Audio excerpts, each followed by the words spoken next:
کہ یہ گویا کہ انجینئرنگ کے ماہر تھے، یعنی یہ مختلف علوم مثلا ریاضی ہے، ہندسہ ہے، انجینئرنگ ہے، اس میں یعنی فن تعمیر میں ان کو بڑی مہارت حاصل تھی۔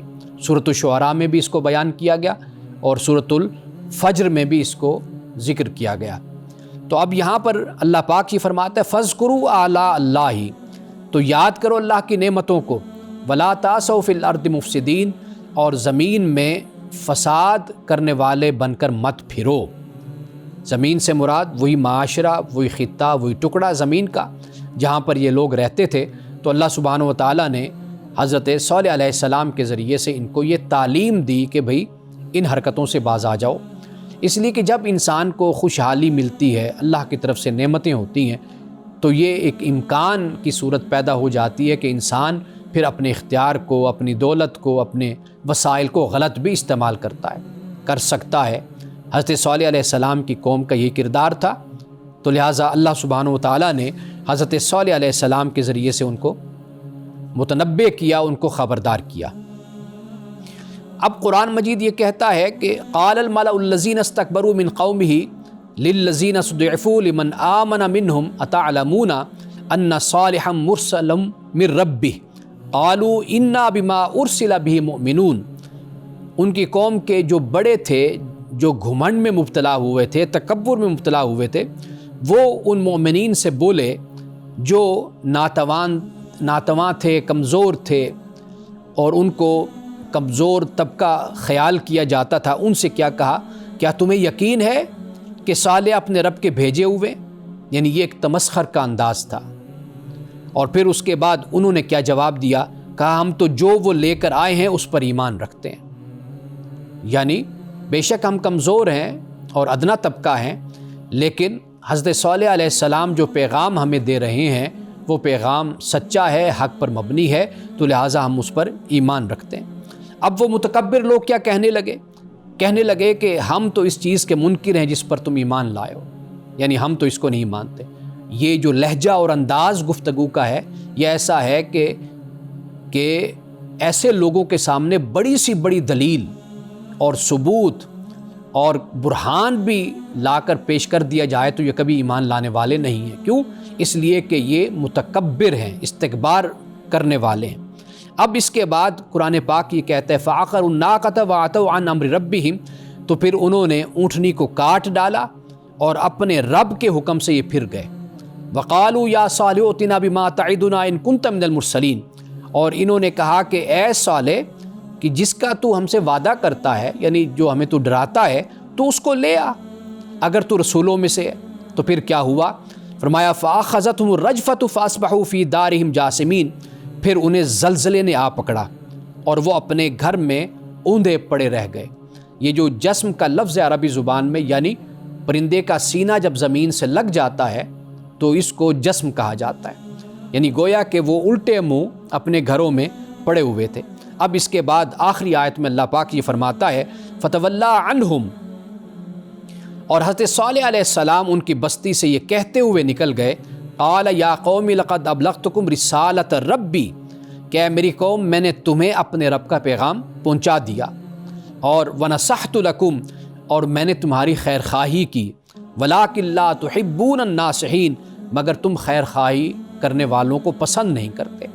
یعنی معلوم یہ ہوا کہ حضرت صالح علیہ السلام نے اللہ کا پیغام من و ان، جو اللہ کا پیغام اور میسیج تھا وہ اپنی قوم تک پہنچا دیا، اور اس میں کوئی اپنی دنیاوی کوئی ان کی غرض بھی نہیں تھی، کوئی فائدہ بھی نہیں تھا، بس وہ یہ چاہتے تھے کہ میری قوم فلاح و کامرانی کو حاصل کر لے، کامیاب ہو جائے اور اللہ کے عذاب کا شکار نہ بنے۔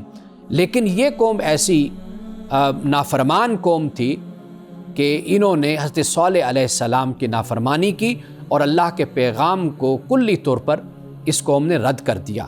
حضرت صالح علیہ السلام کو حکم ہوا کہ اپنے ماننے والوں کو، ایمان والوں کو لے کر یہاں سے نکل جائیں، تو آپ چلے گئے۔ تو اس کے بعد پھر خدا کی طرف سے یہ زلزلہ، یعنی عذاب خدا کی طرف سے اس قوم پر اترا۔ ناظرین کرام، یہاں وقت ہوا چاہتا ہے ایک بریک کا، ہمارے ساتھ رہیے گا۔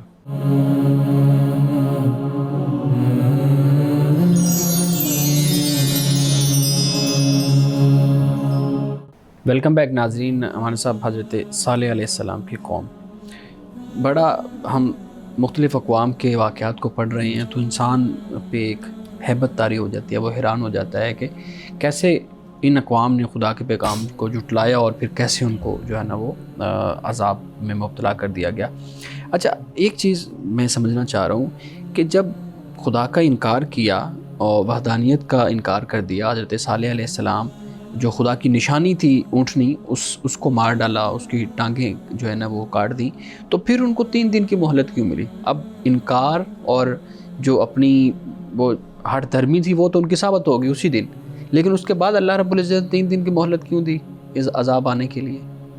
اس میں جو حکمت ہے وہ یہ ہے کہ تاکہ اتمام حجت کر دی جائے اس طریقے سے کہ ممکن ہے کہ اس کے بعد ان میں سے کوئی پچھتاوا ہو, کسی کو پشیمان ہو اور وہ واپس پلٹے. ایک تو یہ اس میں حکمت نظر آتی ہے.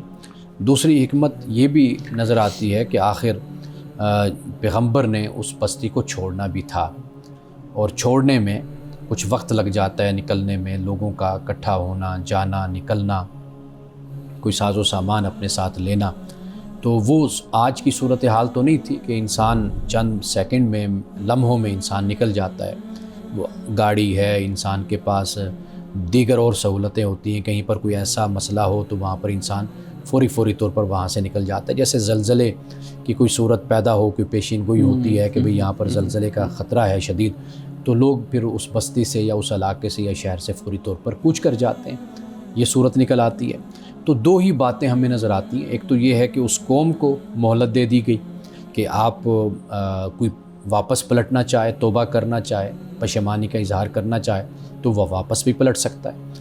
دوسری صورت یہ ہمیں نظر آتی ہے اس میں حکمت کہ بھئی حضرت صالح علیہ السلام کے ساتھ جو لوگ ہیں وہ نکلنے میں, بچے ہیں, مال دولت, ساز و سامان, اس کو لے کر نکلنے میں کچھ وقت لگ جاتا ہے. تو گویا کہ یہ اس لحاظ سے ہم دیکھیں تو یہ 3 دن ہمیں سمجھ آتے ہیں. صحیح. لیکن پھر سوال ایک ذہن میں پیدا ہو جاتا ہے کہ زلزلہ جب آتا ہے تو وہ تو پھر پوری زمین اس کی تباہ ہو جاتی ہے, وہ ایریا پورا ہی تباہ ہو جاتا ہے. تو پھر حضرت صالح علیہ السلام بچ گئے اور وہ کہتے ہوئے جا رہے ہیں کہ میں نے تمہیں خدا کا پیغام پہنچا دیا تھا, اتمام حجت ہو گئی تھی, اور ان کے دوست ساتھی بھی جا رہے ہیں. یہ انسانی ذہن میں آنے والی بات نہیں ہے. یہ اوبویسلی قرآن کہہ رہا ہے تو اس میں کوئی شک نہیں ہے. دیکھیے, اب رسول اللہ صلی اللہ علیہ وسلم نے مکہ سے, جیسے آپ نے ہجرت فرمائی, آپ مدینہ گئے, تو ایک خاص علاقہ تو ہے نا, کہ یعنی اب ایسا معاملہ نہیں ہے کہ جیسے اب زمین پر کوئی زلزلہ آ گیا. وہی نا, ہم آج کے اس کو ذہن میں رکھتے ہیں, لیکن اس وقت تو اللہ کا ایک باقاعدہ پلان ہے نا, خدا کا عذاب اتر رہا ہے اور اس قوم پر اتر رہا ہے, اور خدا کی طرف سے یہ حکم ہوتا ہے کہ اے رسول اب آپ اس بستی سے کوچ کر جائیں, ہجرت کر جائیں, آپ چلے جائیں. تو جو نافرمان ہیں ان تک ہی اس عذاب کو محدود رکھا جاتا ہے. ٹھیک, ایسا نہیں ہے کہ بھئی وہ عذاب کا جو دائرہ ہے وہ اتنا وسیع ہو جائے کہ اس میں جو مومنین ہیں یا فرما بردار ہیں, مطیع ہیں, وہ بھی اس میں شامل ہو جائیں. تو چونکہ یہ عذاب کا سلسلہ جو رسول کی زندگی میں قوموں پر آیا ہے, نافرمانوں پر, تو واضح بات ہے کہ اس میں خاص طبقہ جو تھا وہ نشانہ بنا اور باقی لوگوں کو اس سے بچایا گیا. صحیح. ایک اور چیز بھی ہے, جب ہم دیکھتے ہیں کہ معجزات کو, تو معجزات اللہ رب العزت نے انبیاء کو نشانیاں اسی حالات اور ماحول کے مطابق عطا کی نا. جیسے موسیٰ علیہ السلام کو وہ عصا جو ہے نا وہ نشانی دی, پھر ید بیضا نشانی, پھر اسی طریقے سے عیسیٰ علیہ السلام کو جو نشانیاں دی وہ اس کہیں نہ کہیں ان چیزوں کی بات ہو رہی تھی. جب ہم عذاب کی بات کرتے ہیں تو کیا عذاب بھی اسی طریقے سے آئے کہ جو قوم جس چیز سے ڈرتی تھی یا جس کا اس نے ایکسپیرینس کیا ہوا تھا وہی چیز ان کو عذاب کی صورت میں جو ہے نا ان کے اوپر بھیجی گئی؟ دیکھیے, اب یہ مختلف اس کی شکلیں ہیں, یعنی لاجیکلی اگر ہم اس کو دیکھتے ہیں, ابھی ہم آگے جا کر قوم لوط پر جب بات کریں گے ہم, تو میں آپ کو بتاؤں گا کہ اس پر جس طریقے سے بیان کیا گیا کہ مثال کے طور پر کہ وہ جو عذاب آیا اس کی شکل کیا تھی, وہ آتش فشاں کی شکل تھی کہ زمین پھٹی, اور یہ جو گندھک ہے اور اس کے علاوہ دیگر لاوا جو اس کو کہتے ہیں پھٹتا ہے, وہ مختلف اس کی صورتیں. لاجیکلی آپ اس کو جس طریقے سے بھی جسٹیفائی کریں یا جس طریقے سے بھی اس کو بیان کریں, وہ آج کے دور کی وہ پیداوار ہے. لیکن یہ ہے کہ جس قوم پر جو عذاب اترا, جو خدا کی طرف سے آیا, وہ کسی نہ کسی طرح اس علاقے سے اس کا تعلق بن جاتا ہے. یعنی مثال کے طور پر کہیں پر بارش کا برسنا ہے, طوفان کا آنا ہے, کہیں پر پتھروں کے حوالے سے ہے, کہیں پر جیسے یہاں پر زلزلہ ہے. تو یہ عذاب کی مختلف صورتیں ہیں. یعنی در حقیقت ایک قوم میں ایک خبرداری پیدا کرنا, انذار کرنا, اس کو ڈرانا, اس کو بتانا کہ خدا کی طرف سے کسی نہ کسی شکل میں تم پر یہ عذاب اور یہ جو ہے ایک خدا کی طرف سے انجام عبرتناک یہ تم پر نازل ہو سکتا ہے. کیونکہ اب دیکھیں نا, ایک شخص نے بارش کا ایکسپیرینس کیا ہوا ہے تو پہلے وہ بارش کو نعمت سمجھ رہا ہے, لیکن جیسے ہی وہ بارش اس کے لیے وبال جان بن گئی تو وہ پھر عذاب والی صورت آ گئی. تو پھر اس حوالے سے بھی ذہن میں چیزیں آتی ہیں. اچھا یہ بھی بتائیے گا, ایک میں جب پڑھ رہا تھا تو بہت انٹرسٹنگ بات میرے سامنے آئی. اوبیسلی آپ اس طرح کی روایات پہ پہلے بھی کہتے ہیں کہ اسرائیلی روایات ہیں, لیکن میں چاہ رہا ہوں اس کو میں آپ کے سامنے رکھوں. کہتے ہیں کہ حضرت صالح علیہ السلام کی جو اونٹنی کا قتل تھا وہ اصل میں 2 عورتوں نے کروایا تھا, کہ انہوں نے اوباش لوگوں کو ابھارا اور ان کے ابھارنے کی وجہ سے ان نوجوانوں نے, ان اوباش لوگوں نے قتل کیا. تو یہ اصل میں عورت کا فریب ہے. پھر دوسری جگہ پہ ہم قرآن پہ پڑھتے ہیں انا قید کنا عظیم, سورہ یوسف میں جب بات آئی ہے. تو کیا واقعی یہ چیز ٹھیک ہے؟ عورت فطرتاً ہمارے ہاں جو کہا جاتا ہے کہ وہ فریب ڈالنے والی ہے, یا کس طرح سے کوئی ہمیں ملتی ہے مثال؟ دیکھیے یہ جو روایت آپ نے بیان کی نا, اگر آپ اس سارے لٹریچر کا مطالعہ کریں نا, عورت کے کردار کو بہت زیادہ جسے کہتے ہیں بدنام کیا جاتا ہے اور بیان کیا جاتا ہے. یعنی مثال کے طور پر آدم سے جو غلطی ہوئی جی وہ اس میں بھی یہی کہا جاتا ہے کہ اس کا سبب بنے. تو یہ اسرائیلی روایات بھی ہیں, اور بدقسمتی سے جو گزشتہ الہامی کتب ہیں ان میں بھی یہ چیزیں شامل کر دی گئیں اور یہ چیزیں ہمیں وہاں سے ملتی ہیں. ایک تو یہ بات ہے. دوسرا یہ ہے کہ جو جھگڑے ہیں یا انسانی تاریخ میں ہمیں قتل ملتے ہیں, وہ صرف یہ نہیں ہے کہ عورت کا مسئلہ ہو یا عورت کی بات ہو. وہاں پر جسے کہتے ہیں مال اور دولت کی وجہ سے بھی انسان آپس میں لڑے ہیں, انسان اقتدار کی وجہ سے بھی لڑے ہیں, کسی اور وجہ سے بھی انسانوں میں لڑائی اور جھگڑے ہوئے ہیں. عورت کو جب ہم تاریخ میں دیکھتے ہیں, مثال کے طور پر اگر ہم الہامی کتب میں دیکھتے ہیں, قرآن مجید کو جب ہم دیکھتے ہیں تو ہمیں دونوں طرح کے کردار نظر آتے ہیں. حضرت نوح علیہ السلام کی بیوی حضرت لوط علیہ السلام کی بیوی بھی ہے. آپ دوسری طرف دیکھتے ہیں کہ حضرت ابراہیم علیہ السلام کی سارہ ہیں, ہاجرہ کو دیکھ لیجئے کیا قربانیاں ہیں ان کی دین اسلام کے لیے. آپ اس کے علاوہ حضرت آسیہ کو آپ دیکھ لیجئے, ان کا کردار ہمارے سامنے آتا ہے. ازواج مطہرات کو دیکھ لیجئے.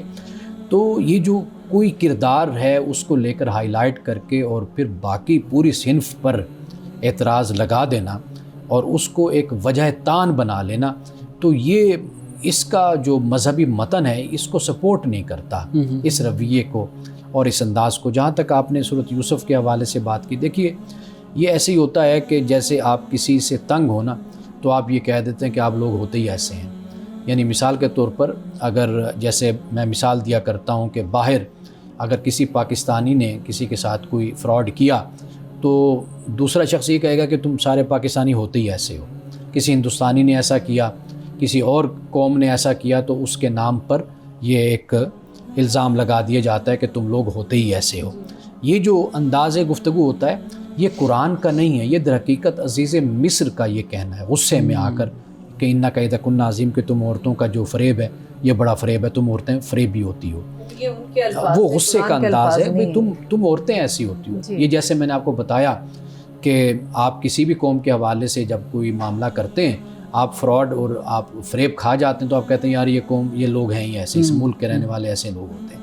تو یہ ایک سٹیٹمنٹ ہے, اس کا حقیقت سے کوئی تعلق نہیں ہوتا. یہ انسان اپنے تجربے اور مشاہدے کی بنیاد پر ایسی بات کہتا ہے. جو اسرائیلی روایت ہے یہ پورا ایک لٹریچر آپ دیکھ لیجئے کہ اس میں عورت کو ہمیشہ بلیم کیا گیا ہے, کسی نہ کسی طریقے سے عورت کو لایا گیا ہے. ہاں اگر کوئی آپ کے پاس سکھا بات ہے, روایت بات ہے, تو وہ آپ لائیے, پھر اس کو بھی صرف اسی پس منظر میں ہی ہم دیکھیں گے, اس کو اٹھا کر ہم ہر عورت پر اس کو اپلائی نہیں کریں گے. صحیح. ناظرین کرام, یہاں وقت ہوا چاہتا ہے ایک بریک کا, ہمارے ساتھ رہیے.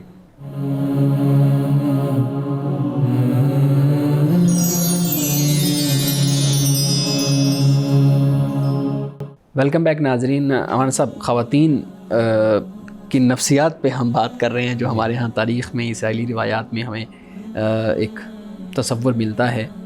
ہمارے ہاں بہت زیادہ اس چیز کو ہائی لائٹ بھی کیا جاتا ہے. ہم سوشل میڈیا کو اٹھا کے دیکھ لیں, اپنے گھروں کے معاملات کو دیکھ لیں, تو کہا جاتا ہے کہ عورت کی نفسیات کو سمجھنا مشکل ہے. ممکن نہیں ہے کہ عورت کی نفسیات کو سمجھا جائے, اور پھر اس کو نیگیٹو بنا کے پیش کیا جاتا ہے, جو میرے خیال میں بڑا سنگین ہے. آپ کی کیا رائے ہے کہ واقعی یہ ٹھیک ہے؟ دیکھیں, اس میں مرد قصوروار ہیں. وہ اپنی بیویوں کو ایکسپوجر نہیں دیتے, ان کو باہر لے کر نہیں جاتے, ان کو ملنے جلنے نہیں دیتے, اجتماعی زندگی میں جو ایکٹیویٹیز سرگرمیاں ہوتی ہیں ان کا حصہ ان کو نہیں بناتے, نہ بننے دیتے ہیں. تو اس میں بھی مرد قصوروار ہیں. اگر وہ اپنی بیویوں کو, ماؤں کو, بہنوں کو, بیٹیوں کو مواقع دیں, ان کو لے کر جائیں اور اچھے مجالس میں, محافل میں, علمی محافل و مجالس میں ان کو بٹھائیں, بیٹھیں, سنیں, اس سے ان کا ایکسپوجر ہوگا, ان کا علم بڑھے گا. جب علم بڑھے گا تو واضح بات ہے کہ پھر وہ جو میاں بیوی کے درمیان ایک فرق ہو جاتا ہے نا, فاصلہ پیدا ہو جاتا ہے, تو وہ فاصلہ پیدا نہیں ہوگا, وہ فاصلہ کم ہو جائے گا. یہ جو اکثر مرد یہ کہتے ہیں کہ جی بیوی کے بارے میں یا عورت کے بارے میں, یہ اصل میں وہ اپنی طرف سے صحیح کہہ رہے ہوتے ہیں, کیونکہ ان کا جو تصور ہوتا ہے نا عورت کے بارے میں, نظریہ اور خیال ہوتا ہے, وہ وہی روایتی نقطہ نظر ہوتا ہے کہ وہ گھر میں رہیں, وہ کچن کو سنبھالیں, اور وہ گھر تک ہی ان کو محدود عورتوں کو ہونا چاہیے, باہر نہیں نکلنا چاہیے, باہر نہیں جانا چاہیے. اور میں نے کئی گھر دیکھے ہیں وہاں پر مرد شاپنگ کر کے عورتوں کی بھی لا رہے ہوتے ہیں, یہ تمہاری چیزیں, اپنی بیوی کو باہر نہ بھیجا جائے.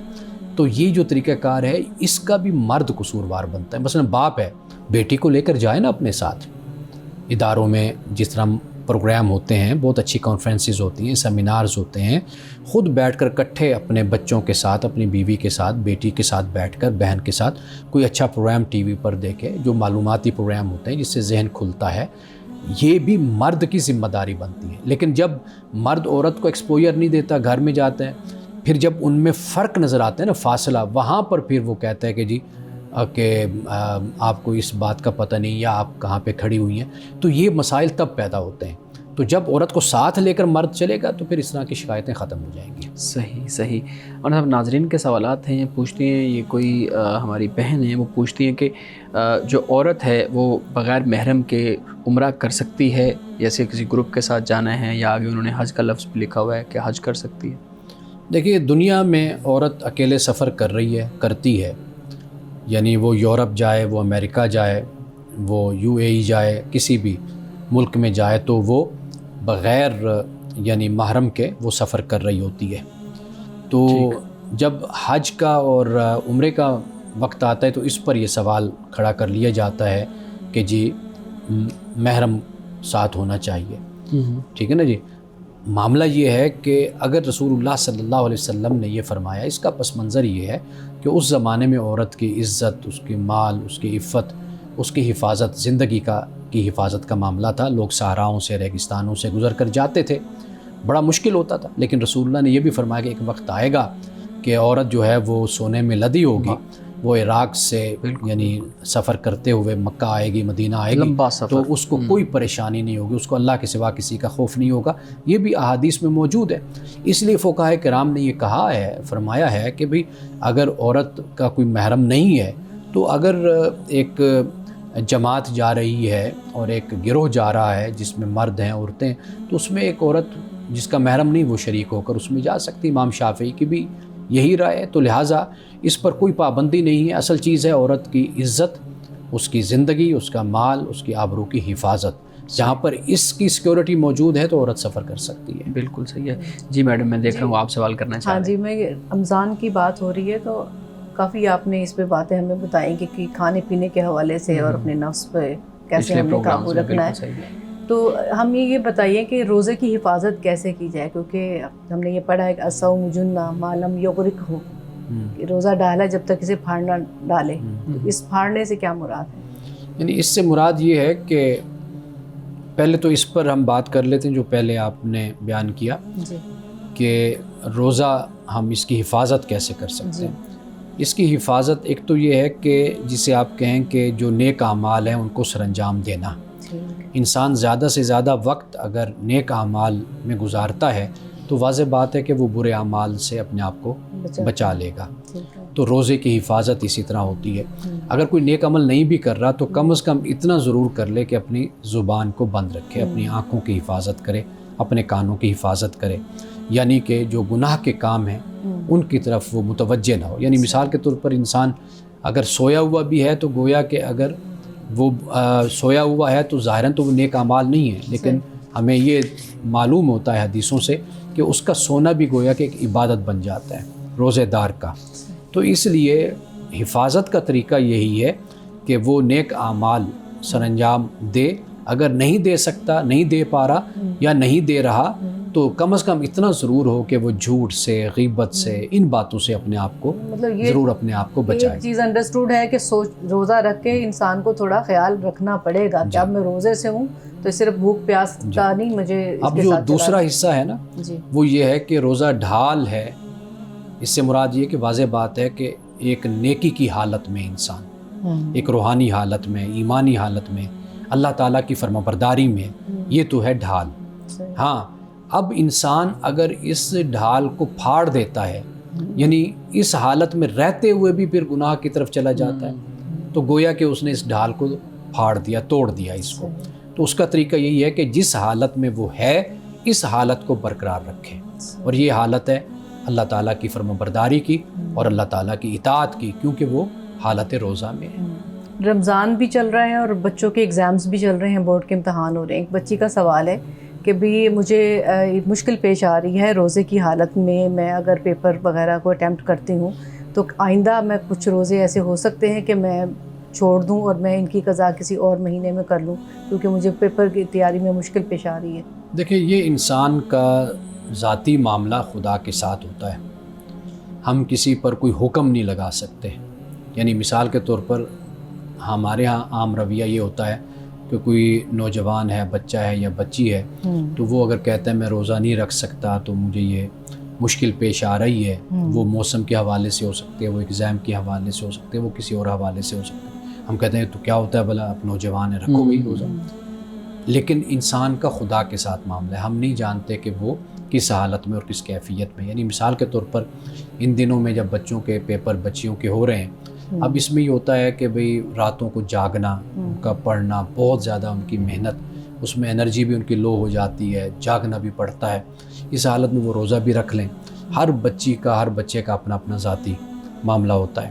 تو لہٰذا بس اتنی بات ضرور ہونی چاہیے کہ خدا کی حاضری, جواب دہی اور خدا کے ساتھ بندے کا تعلق, یعنی پریفریبل بات یہی ہے, ترجیحاً بات یہی ہے کہ ہر صورت میں کوشش یہی ہو, پسند یہی ہو بندے کی کہ وہ روزہ رکھے.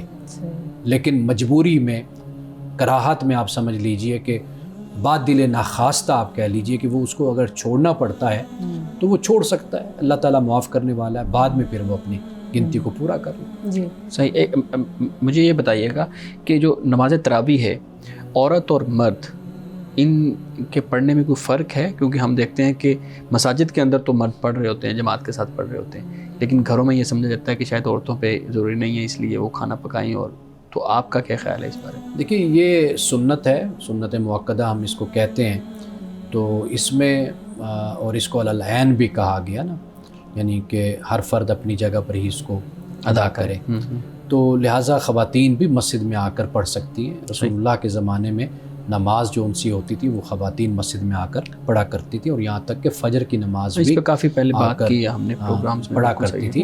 تو لہٰذا یہ رجحان ہونا چاہیے کہ مرد حضرات جاتے ہیں تو اپنی بیویوں کو بھی, عورتوں کو بھی ساتھ لے کر جائیں. وہ مسجد میں باقاعدہ جگہ ہوتی ہے, نہیں ہوتی تو ان کے لیے ہونی چاہیے تاکہ وہاں پر وہ تراویح کی نماز پڑھیں. چلے اگر گھر پہ خاتون تراویح پڑھتی ہے اور تراویح پڑھنے کے دوران جیسے عام نماز میں کچھ صورتیں ہوتی ہیں جن کو ریپیٹڈلی پڑھا جاتا ہے چینج کر کے, لیکن اگر وہ تراویح میں یہ چاہتی ہیں کوئی لمبی صورت پڑھے جو کہ اسے زبانی نہیں یاد, تو وہ قرآن پاک پکڑ کر اس کو, جی وہ قرآن مجید لے کر بھی اچھا پڑھ سکتی ہیں اور دیکھ کر قرآن مجید تلاوت کر سکتی ہیں. میں نے عرب میں اسی طرح علماء کو دیکھا ہے کہ وہ یہاں تک کہ امامت بھی کروا رہے ہیں تو آگے قرآن مجید ان کے موجود ہوتا ہے, تو اس میں کوئی حرج نہیں, اس طرح پڑھ سکتی ہیں.